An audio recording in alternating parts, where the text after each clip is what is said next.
Hi, my name's Kiera, and I'm going to be talking about homestays. So week-long homestays are something that every Round River Patagonia student is going to do. It happens about halfway through our semester, and there's no classes because we're spread all around. So it's kind of like our spring break.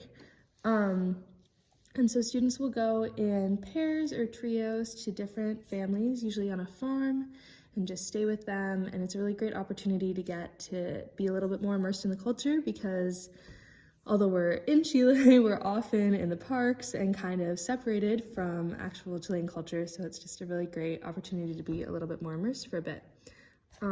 So what exactly everybody's experience will look like will vary depending on the needs and the lifestyle habits of the family that they're with, but there are definitely some general trends. So I'm going to talk about what a day at my homestay looks like. So we do breakfast at 9. And we'll share mate, and then we usually start work at 10. And we'll do work in the greenhouse in the morning because in the afternoons it gets really hot.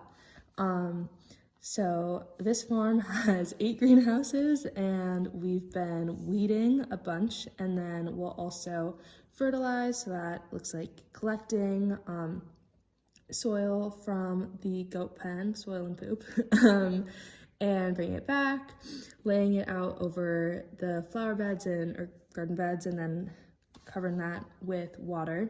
And then we've planted a bunch of lettuce, and we'll also plant some strawberries in one greenhouse.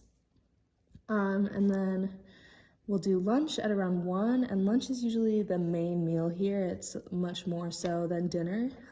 So the whole family comes together and we eat something a little bit more elaborate, really yummy. And then we have a siesta till 3:30, and then in the afternoon, we'll do work outside of the greenhouse because it gets hot. And so that'll be a bunch of different things, and a lot of homestays try to really let you try everything out so you get a really good experience out of it.